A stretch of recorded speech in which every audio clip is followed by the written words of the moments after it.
Welcome back to Inside Marquette Basketball. I'm Dennis Krause. For any player, making the decision to transfer schools and sit out a season is never easy. Ed Morrow sees this year as a turning point, a chance to be closer to home and also prepare to be a dominant force for the Golden Eagles. Patrick Reed sits down with the Chicago native. Patrick Reed inside the Al McGuire Center along with Ed Morrow. Ed, can you walk us through your game day routine? My game day routine, first thing I do is wake up.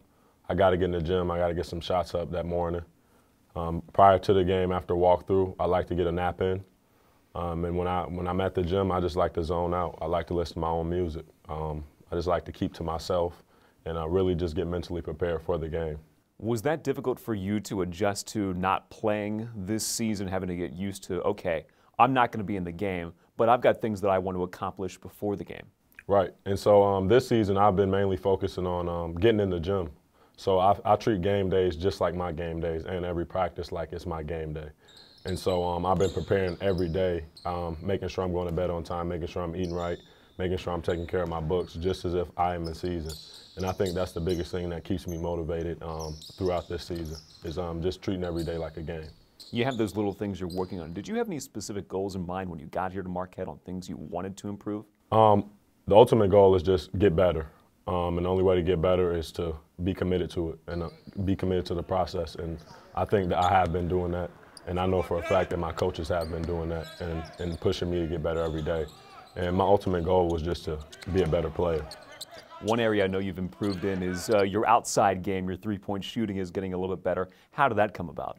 That came about with me, Coach Carrawell, and Nelson, just getting in the gym consistently. Even Dan, one of our GAs, just calling them up and after classes at night because I know I don't have games. I know I'm not preparing for a game day, so I usually just try to use as much of my energy as possible. And just being consistent with getting in the gym and being, I don't know, just giving that energy every day too, getting in the gym and getting those extra shots up. What we knew about you coming here from a Big Ten school, Nebraska, to Marquette is that your rebounding game is excellent for this level. How did it come to be that you are a good rebounder, and what does it take to be an excellent rebounder?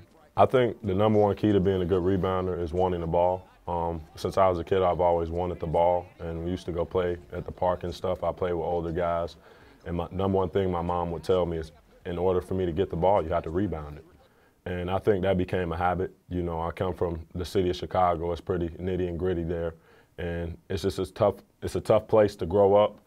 And I think all of that just comes from the way I was raised and brought up, you know, that toughness, that rebounding, tenacity.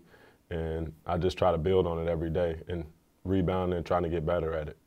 Past or present, do you have a player in the NBA whose game you look up to that you model yourself after?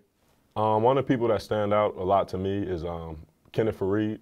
A lot of people don't say that, but I think Kenneth Faried, I love his motor. I love how hard he plays. Talk about a rebounder. Yeah, he plays above the rim. He's a rebounder. He's a little undersized for his position, you know, and he's the player that I guess stands out to me. You talked about your upbringing a little bit, coming from a family of athletes. Both your parents played sports in Nebraska. Your father a football player, your mother a basketball player. You've got siblings in the game. How does being in a sports-minded family influence who you are?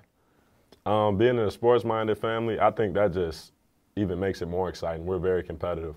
On and off the floor, you know, my little ones, they give me trash talk. My mom and dad do, you know, and so those visits home, they get real exciting, and I love being around them because they motivate me to get better. You know, they never feel that they can't tell me that I'm not good enough at something. You know, my mom and them always keep it real with me, and I think that's what motivates me. You have a tie to a prominent local athlete in Jabari Parker. You all played together at Simeon in Chicago. How often do you keep contact with him, and as he goes through what he's going through, and what did you learn being around him? Well, first I'll say I learned from being around him. It's just how humble he is. You know, he loves the game and he takes it serious, and I think that's one of the things that represents Simeon's program. And he's a family guy. You know, he treats everybody like family. I usually see him in the summers though. If I'm back home and I'm usually trying to work out or something, usually that's one of the guys that, you know, I'll hit up. All right, Ed, thanks so much for your time, and best of luck in your development for the next season for Marquette. Okay, thank you.